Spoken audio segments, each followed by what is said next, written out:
Boy, we've come a long way. You know, in the old days, there were no lights, no heat, no creature comforts. Just creatures. Everyone comfy? No, sir. Not at all. Nowadays, you just plug everything into your car. You got lights, heat. We are out of pesto. I'll make a run. Hey, everybody comfy? No. Okie doke. 우리 시대 가장 진화한 전기차, 양방향 충전에 완전히 새로운 현대 아이오닉 5.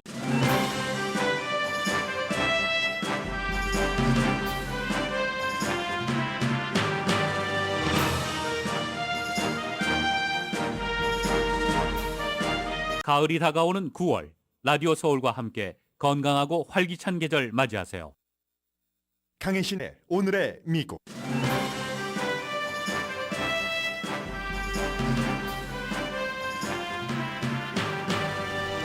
파업 우려가 높았던 철도 노조와 회사 사이에 잠정 합의가 이루어져 파업을 피하게 됐습니다. 공급망과 철도 여행 차질을 피하게 된 이 협상은 백악관이 주도했습니다. 백악관은 오늘 혐오에 의한 폭력을 막기 위한 정상회담을 주최합니다. 중간선거가 가까워지면서 바이든 대통령의 지지율이 급상승 중입니다. AP 여론조사 결과 45%까지 올라갔습니다. 반면 공화당이 상원 다수당이 될 확률은 현재 29%입니다. 플로리다 주지사가 50명의 이민자를 서류 미비 이민자를 비행기에 태워 매사추세츠주의 마샤스 빈야드로 보냈습니다. 텍사스에 이어 공화당이 주도하는 주에서 이민자를 진보 성향주가 관대한 처우를 한다면서 항의하는 결정입니다. 캘리포니아주가 아마존을 고소했습니다. 아마존이 물건 공급자가 다른 곳에는 납품하지 못하도록 하는 불공평한 계약을 해서 소비자가 물건을 비싸게 사게 한다는 이유입니다. 모기지 이자율이 2008년 이후 처음으로 6%대가 됐습니다. 야외 의류 제조업체 파타고니아 창업자가 자신의 주식과 미래의 회사 이윤을 기후변화를 막는 데 모두 기부했습니다. 대표적인 화장품 회사 에스티라우더 상속자는 트럼프 전 대통령에게 덴마크령 그린랜드를 사야 한다고 확신시켜 실제로 당시 백악관이 사전 조사를 했다고 뉴욕타임스가 보도했습니다. 시진핑 주석과 푸틴 대통령이 만났습니다. 정상회담의 넘버원 키워드는 미국 비난입니다. 여러분 안녕하십니까? 오늘의 미국 강혜신입니다. 오늘의 미국보다도 오늘은 저희 라디오 서울 방송이 개국한 지 30년이 되는 날입니다. 뉴스에서도 들으셨고 그리고 이제 오늘의 방송이 끝나고 나서 좋은 아침 좋은 하루에서 오늘 저희가 특집을 마련을 했습니다. 어떻게 지난 30년 동안 하는 기계적인 변화도 있었고 인적 자원의 변화, 발전과 함께 저희 라디오 서울이 이렇게 여러분들과 할 수 있었는가, 함께 시간을 보낼 수 있었는가 하는 그 모든 것을 여러분들께 전해드립니다. 저희 라디오 서울 대표가 미래의 라디오 서울 방향은 어떻게 될 것인가 하는 것도 여러분들께 직접 라디오 서울 대표로서 말씀을 드릴 거고요. 그리고 라디오 서울의 30년의 역사는 사실 여러분들께서 이민 와서 처음으로 라디오 방송국을 들으셨거나 그 이후에 들으셨거나 여러분의 이민 역사와 일치하는 시간 아니겠습니까? 그 여러 가지를 또 저희 라디오 서울 정현호 보도국장이 여러분들께 설명을 해드릴 겁니다. 10시면은 지금부터 58분 남았습니다. 저는 그 사이에 58분 밖에서 여러 그 라디오 서울 오늘 개국 30주년 기념 프로그램을 준비하는 동안 뉴스를 전해드리겠습니다. 먼저 미국에서도 파업이 있죠. 종종 파업이 있을 때 사실은 그 파업하는 노조와 회사 사이가 일을 제대로 그 합의를 하면 좋지만 그렇지 않을 경우는 정부가 중재에 들어갑니다. 그리고 이번의 경우는 중재에 들어가지 않았다면 다시 인플레이션이 어떻게 될지 우리가 가장 크게 볼펜이 있겠네요. 저의 안경도 있고 종이도 있고 컴퓨터도 있습니다. 모든 물건 공급망에 또다시 차질이 올 수 있고 그리고 캘리포니아주야 통근 열차를 타고 출퇴근하시는 분들이 많지 않으시지만 엠트랙 같은 이런 열차를 이용하시는 분들, 미국 사람들이 어디를 간다, 방문을 한다 하면 그 방문할 때 3분의 1이 이렇게 열차를 이용을 하십니다. 그런 모든 것들이 all 스탑될 수 있는 하루를 앞두고 하루도 아니네요. 원래는 오늘 밤 12시부터 완전히 스탑. 엠트랙도 지금 이쪽 서부 지역, 북부 지역에는 오픈하지만 우리 운행하지 않겠다고 이미 발표를 했었는데 그러한 것들, 그럼 모든 물건 수송, 사람들의 이동 같은 것이 막히면 미국이 어떻게 되겠습니까? 엄청 힘들어지겠죠? 그런 것들이 오늘 새벽 5시에 타결이 됐다고 바이든 대통령이 발표를 했습니다. 항상 어느 나라나 파업을 할 때는 그 파업을 하는 노조 측에서 요구하는 것은 기본적으로는 임금이 되겠고 연봉을 포함해서요. 거기에 이제 보너스도 들어가고 보너스래요. 한국식으로 정겹네요. 보너스. 보너스도 들어가고 헬스케어 이슈도 들어가고 그리고 여러 가지가 들어가게 되는데 아무튼 이러한 것이 잠정적인 합의이기 때문에 노조가 투표를 해야지 되고 만약에 이게 그 잠정적인 협상이 되지 않았다면 어떤 일이 일어났을 수 있을까? 항공 파업과는 또 다른 게 이 같은 열차 파업이기 때문에 조금 그 전해드리는 게 좋을 것 같아서 전해드리고요. 오늘 이 같은 것이 일단 해결이 되고 나서 바이든 대통령이 국민들에게 좀 전에 Everything you rely on, and it's hard to realize this, from everything from clean water to food to gas. 네, 모든 것 우리가 의지하고 있는 모든 것이 다 이 열차에 달려 있다라고 얘기를 하죠. 클린 워터, 깨끗한 워터, 뭐 병물 이런 것도 뭐 다 당연히 그 철로를 통해서 물류 그 수송로가 되는 것 아니겠어요? 그리고 가스라고 했고 그 전에 또 뭐라고 했던가요? To every day, I mean, liquefied natural gas, to everything, every good that you need seems to end up on a rail. 네, every good, 모든 상품 여러분께서 필요로 하시는 그런 것들, 곡물도 될 테고 우리 그로서리 스토어에 가면은 있는 그 모든 것들이 파업을 했으면 음식, 뭐 깨끗한 물, 뭐 이런 것들, 가스를 포함을 해서 엄청 힘들었겠죠. 또 물가 인상 확 되는 거죠. 인플레이션, 통근 열차는 말씀을 드렸고 해서 뭐 맥주부터 뭐 제조업에서 만드는 모든 상품, 모든 굿즈 같은 것 이래서 사실은 굉장히 걱정을 했었었는데 타결이 됐습니다. 여기에는 이제 당연히 노동부 장관이 개입을 했고 또 곡물 같은 것이 있으니까 농림부 장관도 개입을 했습니다. 바이든 행정부는 당연히 친노조죠. 그래서 어제도 미시건주에 가서 뭐 자동차 박람회 이런 곳에 가서 노조를 굉장히 지지한다고 얘기를 했고 지금 미국 사람들의 분위기는요. 노조를 상당히 지지하는 분위기입니다. 전체적으로는 미국 사람들이 물론 공무원 같은 경우는 공무원 노조가 있지만 민간까지 다 합쳐서 일하는 인구 가운데서 노조에 가입한 인구는 몇 %나 될까요? 예상처럼 아마 여러분들께서 예상하는 것보다 훨씬 작을 겁니다. 9%입니다. 그런데 바이든 행정부는 노조, 민주당이기 때문에 노조를 지지하는 그런 그 행정부인데 어쨌든 이 노조 측과 회사 측이 협상을 하도록 행정부에서 이러이러한 안을 내서 20시간 동안 마라톤으로 협상을 하고 오늘 새벽에 이게 타결이 됐습니다.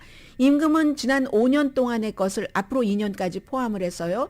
24% 올리는 것. 왜냐하면 그동안에 못 올렸었던 것 있고 그리고 소급하는 거죠. 올해 당장 뭐 7%를 올리고 뭐 내년 후년 이렇게 해서 이제 5년 동안 24%고 그리고 이제 근무 조건 중에서 가장 중요한 것 가운데 하나가 사람이 갑자기 아플 수가 있잖아요.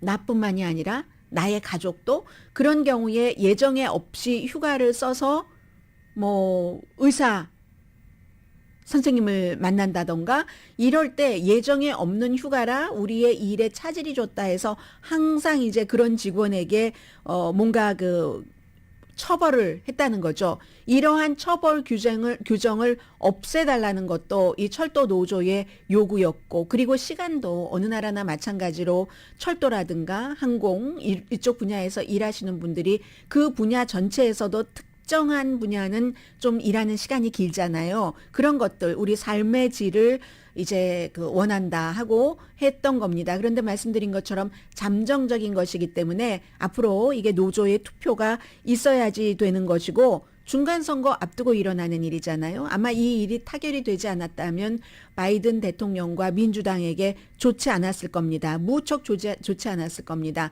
그리고 하루 이렇게 노조가 파업을 하면은 그 돈으로 계산을 하면은 20억 달러 손해가 있답니다.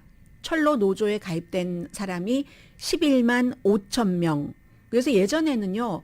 다른 바이든 대통령 때가 아니라 1902년이니까 당연히 석탄 때문이었겠죠.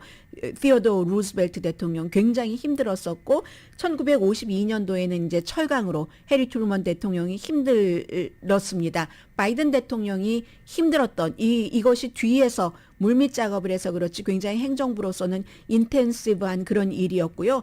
어떤 때는 뭐 일시적으로 국유화한다던가 과거에 미국에서 그런 점들도 있었습니다.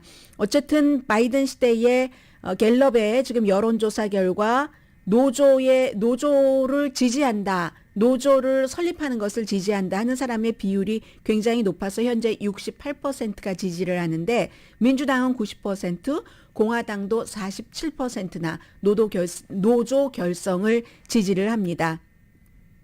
아무도 파업을 원치 않는다. 바이든 대통령이 좀 전에 한 얘기입니다. 회사도 근로자도 그리고 백악관도 원치 않는다라고 얘기를 했습니다.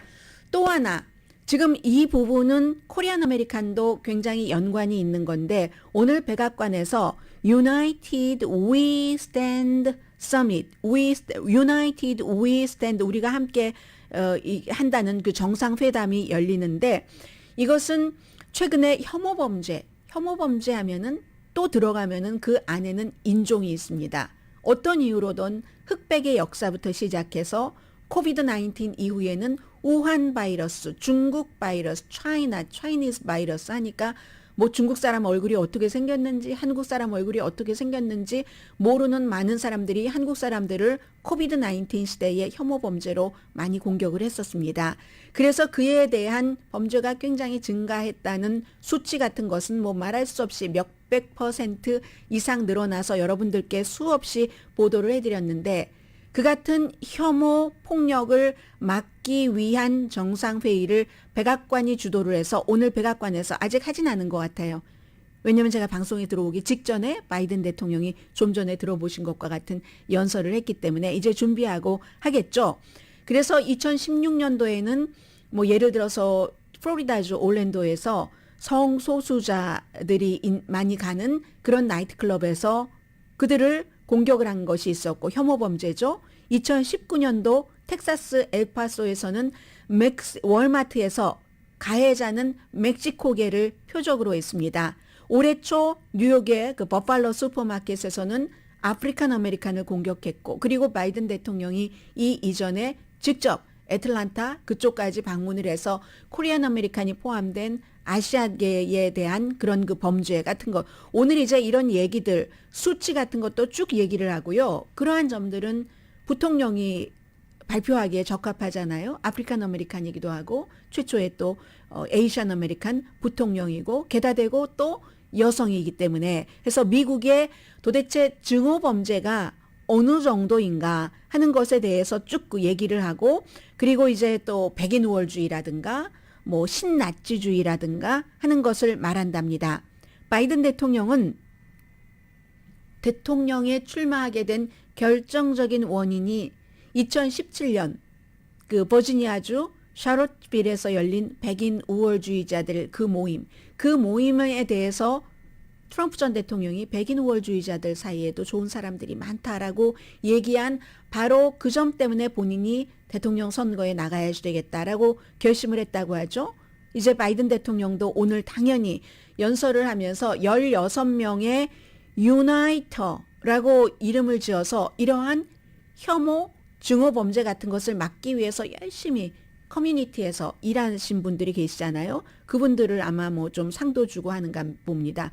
제가 웹사이트에 들어가서 봤더니 코리안 아메리칸은 없었던 것 같습니다. 이름과 사진만으로 보면은 그러나 이제 다양한 인종의 이 같은 그 혐오 범죄를 막기 위해서 일한 유나이터들에게 어떠한 뭐 표창장을 준다든지 하는 의식이 있겠죠. 그리고 말만 하면 뭐합니까? 행동이 있어야죠. 행정부가 미국의 증오심으로 인한 폭력에 대처하기 위한 시민 이니셔티브, 굉장히 제목이 기네요. Citizens Initiative to Address hate violence in America 좀 길어요. 아무튼 그런 내용의 것을 만들어서 이걸 이끌 사람도 이제 당연히 이제 백악관이 주도를 하고요. 전에 백악관에서도 일했었고 했던 사람이 주도를 해서 혐오 범죄를 막아보겠다는 그 의지도 얘기를 하고 실제 행동에 들어간다는 겁니다.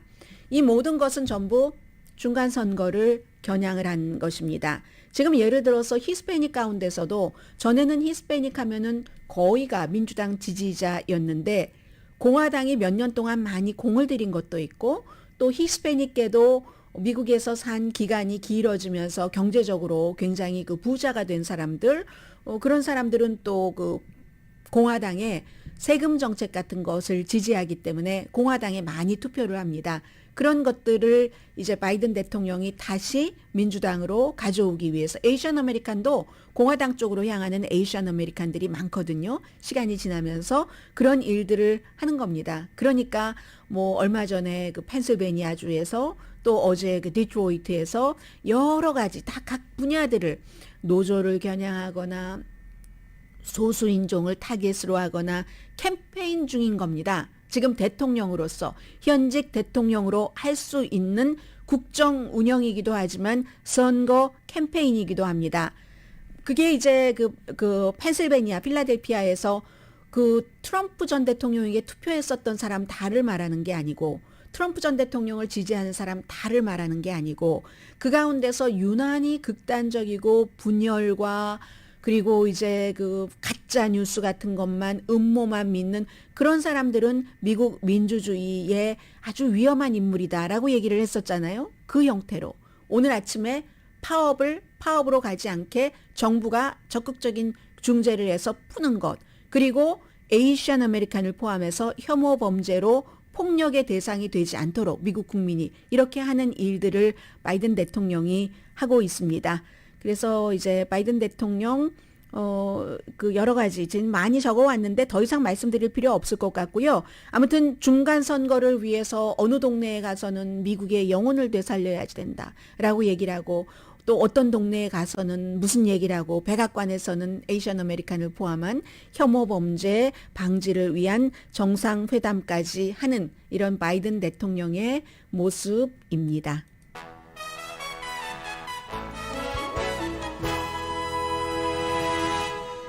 이런 여러 가지 일들 때문에 지지율도 많이 상승되고 있는데 잠시 뒤에 전해드리겠습니다.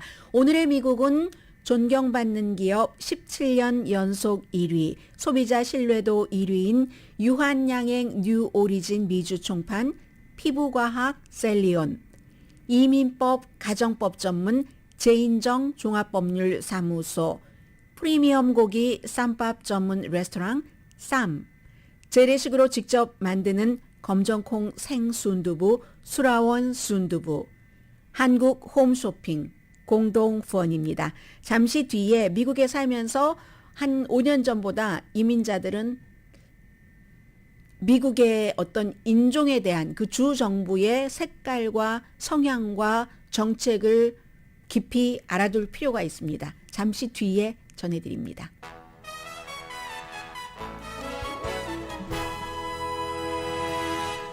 라디오 서울 방송 오늘의 미국 듣고 계십니다. 저희 라디오 서울 방송이 오늘 개국 30주년을 맞아서 이제 40분 남았습니다. 잠시 뒤에는 개국 30주년 특별 방송이 시작됩니다. 좋은 아침, 좋은 하루 시간에 여러분들 직접 그 브라이언 전 대표로부터 저희 라디오 서울 방향 앞으로 어떤 쪽으로 나아갈 것인가, 미디어 요즘 뭐 변하는 것도 많고 저희도 그런 것에 맞춰서 준비를 하고 있잖아요. 그런 얘기를 한번 들어봐 주시기 바랍니다. 플로리다주가 50명의 서류 미비자 이민자를 마샤스 비냐드로 보냈습니다. 마샤스 비냐드 하면은 매사추세츠주에 있고 참 엄청난 부자들의 별장이 있는 곳입니다.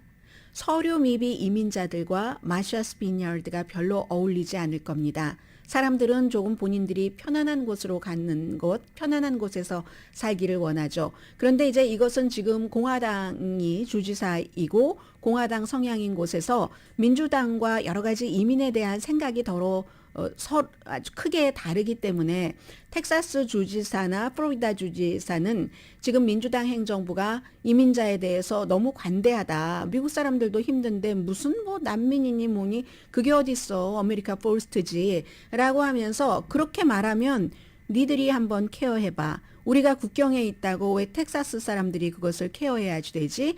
하면서 텍사스의 주지사도 워싱턴 DC로 뉴욕으로 보스턴으로 이 사람들을 보내고 있고 그리고 이번에 쉬운 명은 아마 베네수엘라에서 오신 분들인가 봅니다. 그런데 이분들이 영어를 못하기 때문에 언어에 지금 마샤스 빈야드로 보내줘서 굉장히 힘든데 원래는 텍사스의 샌안토니오에 있는 이분들을 숙식할 수 있도록 미국 정부가 만들어 놓은 그런 시설에서 일단 비행기를 태워서 플로리다까지 갔는지 모르겠어요. 플로리다로 갔는데 플로리다주는 미국의 뭐 로스앤젤레스나 캘리포니아와 같은 이런 곳의 이민 정책을 너무나 싫어하기 때문에 아예 주 정부에서 만약에 플로리다주 쪽으로 누군가가 이 같은 서류 미비자들이 난민 신청자이건 누군가 오면은 다른 곳 그렇게 안전지대로 설정을 한 그런 곳으로 보낸다 하는 것을 위해서 $1,200만 예산을 책정해 놨습니다. 그래서 그 돈으로 비행기 표를 사서 마샤스 비니어드, 매사추세츠로 그러니까 동남쪽에서 동북쪽으로 이분들을 보냈다는 겁니다. 그리고 보내기 전에 텍사스주에서도 더 누구 갈 사람이 있느냐고 굉장히 끝까지 모집을 했고 니들 알아서 당해봐. 이거죠. 여기에 여러 가지 정치적인 문제는 있지만 그러나 이제 이민자로서는 텍사스의 분위기가 이렇고 플로리다의 분위기가 이렇고 매사추세츠 같은 곳의 이민자에 대한 생각이나 대우나 느낌이 이렇구나 하는 것을 우리는 생존 본능으로 알고 있어야 되는 거잖아요. 알고 있어도 더 많이. 그런 뜻에서 제가 이 내용을 전해드리고 있고요. 일부의 그 이민자들은 보스턴으로 간다고 하는 줄 알았는데 이렇게 매사추세츠 마샤스 비니아드까지 왔다 하는 샌안토니오에서부터 비행기를 타고 갔군요. 그리고 플로리다주의 그 팬핸들에 들렀다가 미국 가장 부자고 가장 권력 있는 사람들이 많이 찾는 바닷가에 쫙 별장이 있기도 하는 그런 마샤스 비니아드에 도착을 했는데 왜 매사추세츠로 보냈냐?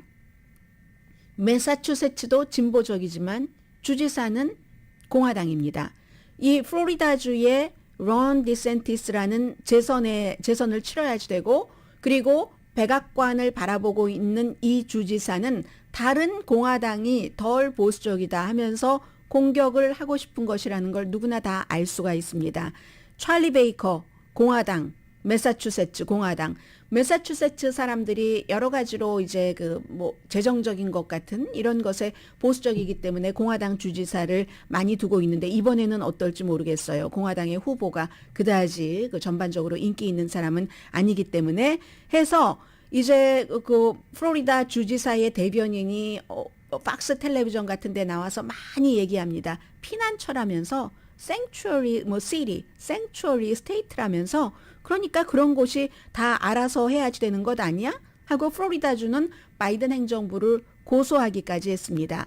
그러면 매사추세츠의 반응이 어떤가? 그럼 보내려면 예고라도 해주지. 더군다나 매사추세츠의 마샬스 비니아드 같은 데가 완전히 별장지대가 많고 하는 곳인데 어떻게 서류 미비자들이 입을 옷이라든가 뭐 담요라든가 이런 것들이 충분히 예고를 해주지도 않아서 준비되지 않았다라고 하면서 매사추세츠가 지역구인 주 하원 의원 딜란 포난데스 의원이 이민자를 마치 막 뭐 짐짝처럼 다룬다. 비밀스럽게 그리고 이런 것들도 처리하고 이것이야말로 비인간적이고 타락한 정치다라고 얘기를 하면서 이렇게 우리에게 알려주지 않고 보내면 짐짝처럼 보내면 우리가 혼돈할 줄 알았지? 아니야. 주민들이 오히려 더 그 핀패티 같은 거 여기에 그냥 동정심이라고 말하려고 하니까 왜 더 싼 것처럼 보여서 같은 얘긴데도 그 더 우리 단어라서 와닿아서 그런가요? 아무튼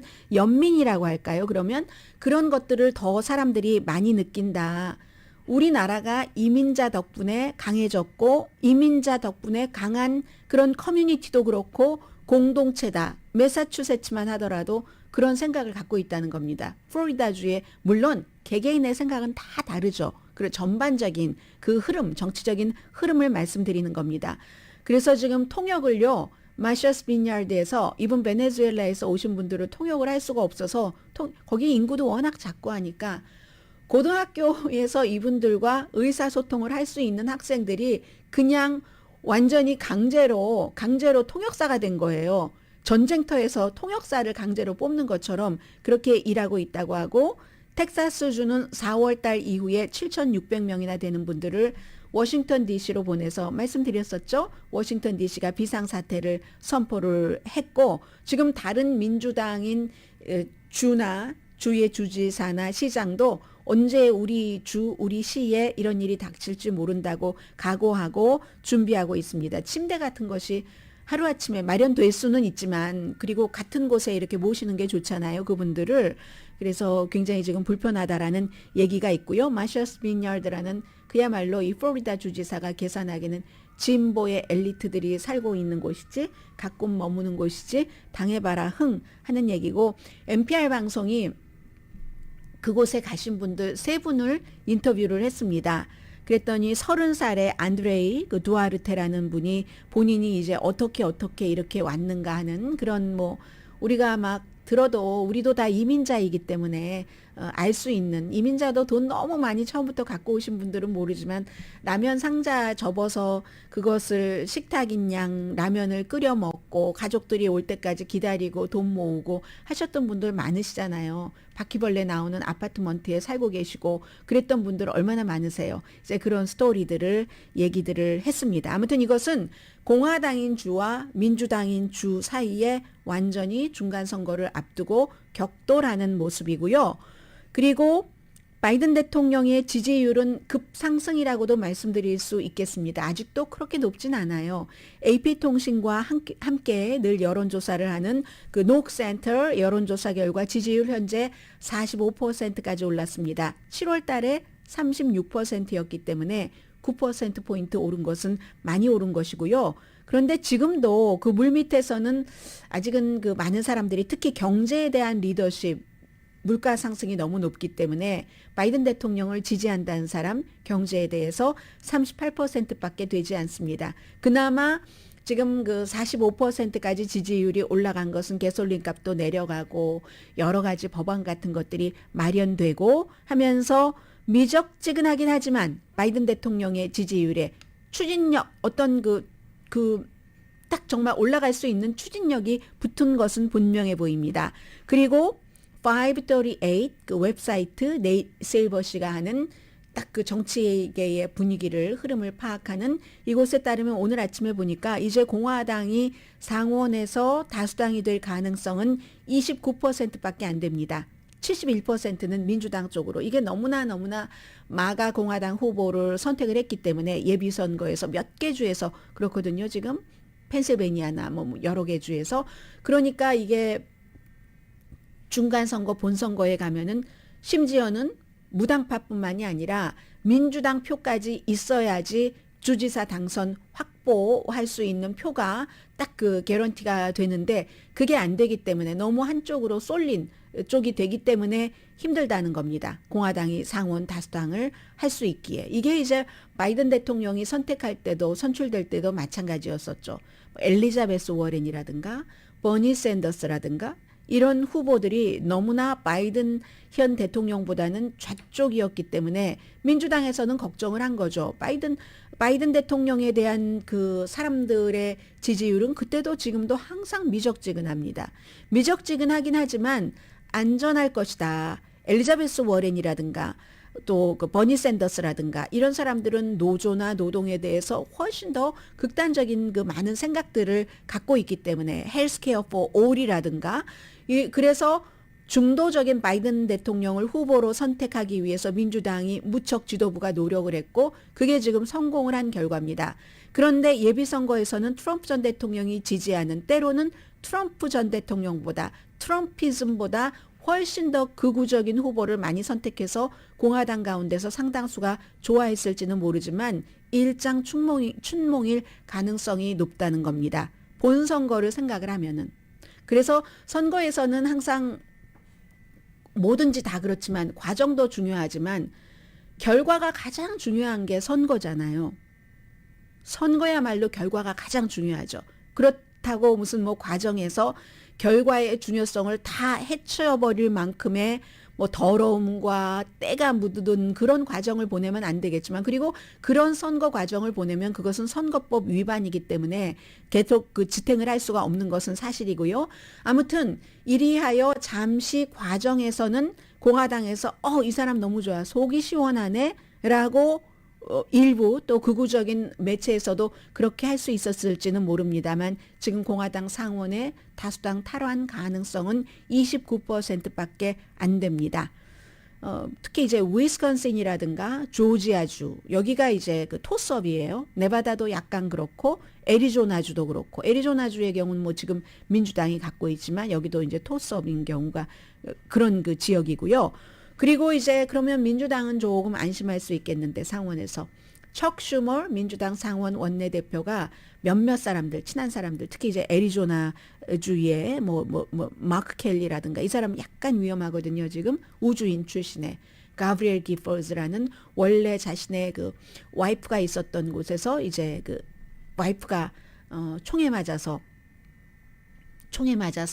말도 제대로 아직도 어른처럼 유창하게 하지 못하고 그 총명했었던 여성 의원이, 연방 의원이, 그렇게 되자 이제 아무튼 그곳에서 정치를 시작하게 됐는데, 여기가 지금 약간 그 위험할 수도 있거든요. 마크 켈리를 포함해서 델라웨어의 크리스 콘이라든가 몇몇 의원들에게 척 슈머 민주당 상원 원내대표가 그 민주당의 하원은 다수당 자리를 뺏길 것이야 라고 얘기를 했답니다. 이런 얘기를 하는 데는 이유가 있죠. 왜냐하면 지금 민주당의 상원 의원이 무소속 그 2명을 포함해서 50명인데 만약에 하원이 민주당이 다수당을 뺏길 경우에는 어떠한 일 처리를 하기 위해서 작전을, 플랜 A, B, C, D, E, F만 있었다면, 민주당 하원이 다수당일 때 하원이 다수당을 뺏기면 민주당이, 그러면 플랜이 한 12가지는 있어야지 된다던가 그런 것들 때문에 그렇게 얘기를 했답니다. 그런데 낸시 펠로시 하원 의장은 아니야, 다수당 우리 유지한다니까, 이렇게 그 자신 있게 얘기를 하는데 속마음이야 모르죠. 겉에 말하는 것은 그렇습니다. 그리고 이 점은 하나 말씀드려야지 되겠네요. 저는 오늘의 미국에서 많이 말씀드리지 않았습니다만은 이런 날이 오리라고 또 짐작을 하고 있었기 때문에 아마 팍스뉴스, 뉴스맥스, 뭐 에폭 타임즈, 요즘은 이런 매체 이름 잘 올려지지 않지만 그런 것들을 선거 기간 동안에 많이 접하셨던 분들은 그 윌리엄 바 법무장관이 트럼프 전 대통령으로부터 쫓겨나기 전에 뭔가를 파봐 하고 특별검사를 임명을 했습니다. 존 드럼이라는 특별검사를 임명을 해서 이 사람이 2016년도 러시아와 그 대선 기간 동안에 러시아와 미국과의 관계에서 뭐를 막 수사를 해서 힐러리 클린턴을 감옥에 보낼 거야. 감옥에 갈 날이 머지않았다니까. 오바마는 또 거기에 왜 들어가는지, 그러니까 뉴스에서 잘 보도를 안 하는 겁니다. 오바마가 감옥에 들어갈 거야. 뭐 아마 못 나올걸? 막 이러고 철장에 갇혀 있는 사람들 막 트위터로 리트윗하고 하는 일들이 많았습니다. 그 존 드럼의 수사가 거의 끝나서 마무리가 됐다는 얘기입니다. 물론 작은 한두 개의 기소는 있겠습니다만은 그렇게 많은 트럼프 전 대통령의 지지자들이 선거 기간 내내 믿고 있었던 힐러리 클린턴이 감옥에 가고 말 거야, 그런 일은 일어나지 않을 겁니다. 이 사람 혼자 결정한 것도 아니고 배심원들이 최종적으로 결정을 하는데, 배심원들이 그거 아닌데, 원래 수사할 때의 목적은 정말로 이게 뭔가 트럼프 전 대통령은 잘못이 하나도 없고 뭔가가 힐러리 클린턴 쪽에 잘못이 있다, 이렇게 목표를 설정해 놓고 특별검사도 수사를 시작했는데 쭉 기간을 오다 보니까, 그리고 이것도 법무장관이 바뀌었기 때문에 특별검사를 해고할 수도 있었습니다. 당시에 수사를 중단시킬 수도 있었습니다. 1년 8개월 전에. 그런데 그렇게 하지 않았습니다. 정치적으로 결정했다는 소리를 들을까봐 였겠죠, 바이든 대통령이. 해서 지금 아마 이제 거의 마무리가 됐는데 또다시 대배심을 소집할 계획은 없다는 것으로 뉴욕타임스가 파악을 해서 보도를 했습니다. 그러니까 아무리 특별검사 저 사람 수사만 끝나면 이렇게 될 거야 하는 그런 일은 없다 하는 것을 말씀을 드리고요. 그것도 연방 법무부는 5월 달까지 조사 보고서 제출해라 했는데 이제 올해 말까지 이 존드럼 이 특별검사가 조금 끌었었습니다. 그런데 그게 없다는 거고요.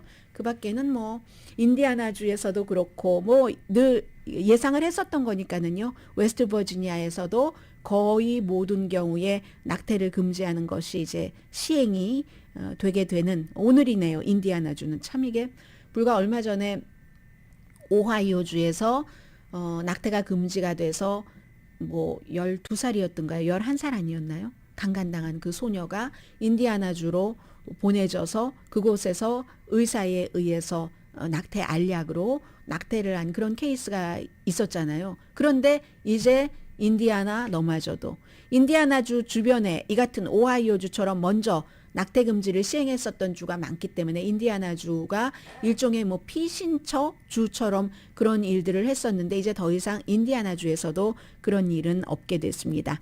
잠시 뒤에 이자율을 좀 말씀드려야지 되고 아마존에 대해서는 이거 정말 제가 하고 싶었던 말을 캘리포니아주에서 아마존에 했네요. 잠시 뒤에 전해드립니다.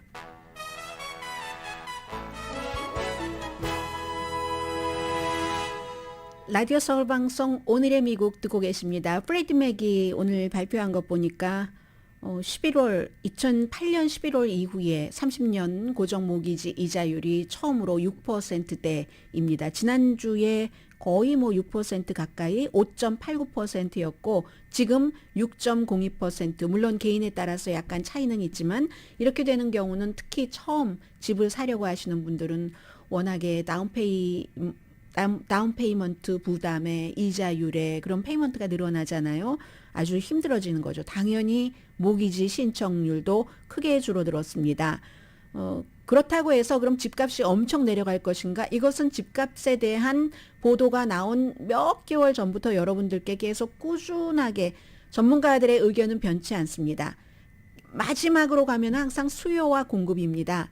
미국이 주택이 지금 몇백만 채나 더 있어야지 되고 사람들은 눈치를 보면서 또 여러 가지 상황에 따라서 주택 신축이 수요만큼을 따라주지를 못합니다. 그렇기 때문에 이 같은 이자율 변동 때문에 집값이 조금 내려갈 수 있다 하더라도 특히 그 수요가 높은 곳에서는 내려가지 않을 가능성도 있고요.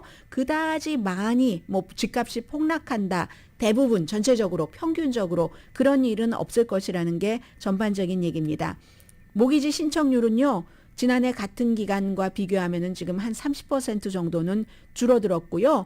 뭐 조금 주택시장이 냉각되는 것은 사실이겠죠. 예를 들어서 미국에서 이 중간주택 가격을 기준으로 해서 현재의 모기지 이자율로는 한 달에 중간주택 값이면 뭐 몇십만 달러니까는요. 30만 달러대 이렇게 되면은 뭐 2,100달러 정도를 지불을 해야지 되는 거고 그럼 로스앤젤레스에 30만대 40만대 집이 어디 있습니까? 없잖아요. 콘도미니엄도 거의 없고 그렇기 때문에 로스앤젤레스에서는 외곽지대에는 간혹 있을 수 있겠으나 그래서 이제 이게 퍼센테이지로 말씀드리는 게 낫겠네요. 지난해 같은 기간에 비해서 이래저래 66% 더 돈을 내야지 된다는 얘기입니다. 이자율이 예를 들어서 뭐 2.86%에서 1년 전 2.86%에서 지금 2배 이상이 올랐으니까 그렇게 될 수밖에 없죠. 아무튼 중간 가계소득은 인플레이션 이것저것 따지면 별로 변하지 않은 상태에서 그렇게 됐다는 거고요. 캘리포니아주의 법무장관이 아마존을 고소했습니다. 아마존을 왜 고소했냐면 아마존에서 물건 사실 때 똑같은 상표인데 더 비싸요. 저는 너무 많이 경험하거든요. 이게 똑같은 상표인데 트레이더스조에서 사는 것과 홀푸드와 일반 마켓에서 사는 게 가격이 확 다른 것처럼 같은 상표인데 그렇다니까요. 아마존도 마찬가지거든요. 그래서 심지어 물도 그렇습니다. 물도 아마존에서 살 때와 다른 데서 살 때 다르기 때문에 이러한 것들이 왜 그러냐면 아마존이 자신들에게 지불을 해야지 되는 아마존에서 팔 수 있기 때문에 그런 비용도 늘리고 어떤 경우에는 계약을 할 때 우리한테만 독점 계약을 해라 하고 그러면 다른 월마트나 타겟은 아마존과 이렇게 계약을 하는 것보다 비용이 싸니까 물건값을 싸게 내놓을 수가 있잖아요. 그걸 못하게 막는답니다. 그리고 우리하고만 해라 한다던가 그렇게 될 경우는 캘리포니아 주민들이 아마존에서 물건을 살 때 값을 더 지불을 해야지 된다는 거죠. 이것은 위법이다라고 얘기를 하는 거고, 그리고 아예 이제 이런 일들이 제대로 본인들이 원하는 대로 되지 않으면 아마존 자체에서 노출을 안 시켜준답니다. 화장지를 살 때 저는 화장지나 뭐 이런 것은 부피가 크고 하니까 그냥 아마존에서 사기도 하고 타겟에 주문을 시키기도 하는데, 그럴 때 노출을 안 시킨다는 거예요. 싸게 파는 그런 곳들은.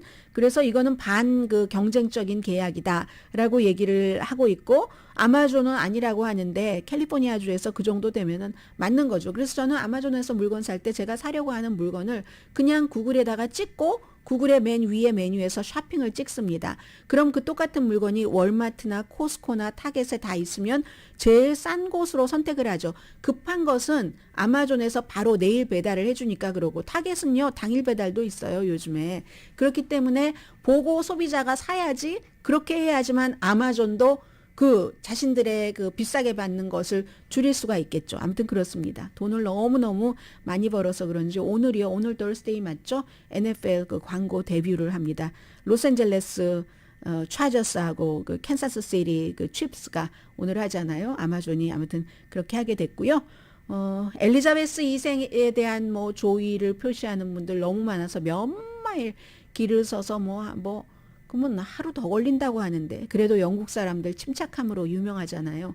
그냥 침착하게 그렇게 줄 서 있다가 3마일, 5마일 줄 서 있다가 3분도 안 되는 그런 조의를 표하거나 조문객들이 경의를 표할 수도 있죠. 70년 동안이나. 어떤 젊은 여성분들이 그렇게 얘기를 하더군요. 이 정도 기다리는 건 아무것도 아니다. 엘리자베스 2세 여왕은 자신의 인생 70년을 왕이라는 의무를 다하기 위해서 못했던 게 있는데 내가 하루 정도 못할까? 이런 얘기들을 하고 있어서, 이제 월요일 장례식이 치러지는 6월 6시, 아침 6시 30분까지 24시간 조문객을 조문할 수 있도록 하고 있습니다.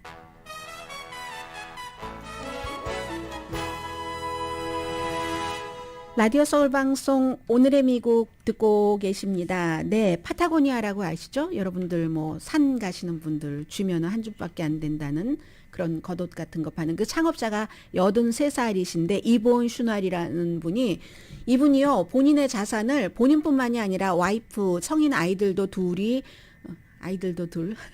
그분께는 아이들이지만 저에게는 아무튼 그 성인 2사람이 서로 그 합의를 했었어야지만 되거든요. 합의를 해서 이 회사를 무슨 비영리 재단이라든가 신탁 통치 비슷하게 하는 것으로 해서 회사를 팔지 않겠다는 거예요. 83세인데. 그래서 회사에서 나오는 이윤이 1년에 당연히 지금 억만장자고요. 1억 달러 정도 되는데 그 모든 것을 아주 좋은 일에 쓴다는 겁니다. 이윤 자체를. 해서 가장 중요한 게 이분이 그 락 크라이머이시거든요. 기후변화를 막는 데 쓴다. 처음부터 내가 회사를 설립하려고 하지도 않았고, 나는 내일 숨질 수도 있고 회사는 다음에 50년 동안 계속 좋은 일을 할 수도 있는데 꼭 그게 내가 아니어도 되지 않느냐, 이런 얘기를 파타고니아의 창업자이신, 성함이 어떻게 된다고요? 이본 슈나르 씨가 했습니다. 그에 비해서 사람들은 참 돈 쓰는 거는 기업가의 여러 방향이 가지가지이기 때문에 에스티 라우더라는 여성분들이 좋아하시는 화장품의 상속자인 로널드 라우더가 트럼프 전 대통령과 친구입니다. 전에 왜 덴마크로부터 그린랜드를 미국이 사들여야지 돼 했었던 적이 있잖아요. 그때 사람들은 트럼프 전 대통령이 그냥 하는 말인가 보다 했는데, 에스티 라우더의 이 상속자가 강하게 친구인 트럼프에게 얘기를 해서 백악관에서 막 이런 것을 열심히 연구도 했었대요. 그래서 나중에 덴마크가 노하고, 이거는 완전히 그 국가와 국가 사이에 우리 것을 어떻게 한다고 하면서 외교적인 문제가 있기도 했었던 그런 것이잖아요. 그래서 이제 이런저런 일이 있다는 것 말씀을 드리고요. 우선 오늘의 미국 도와주시는 분들부터 좀 전해드리는 게 낫겠는데요. 왜 소리가 안 납니까? 아니 이게 웬일이래요? 왜 소리가 안 날까요? 네, 오늘의 미국은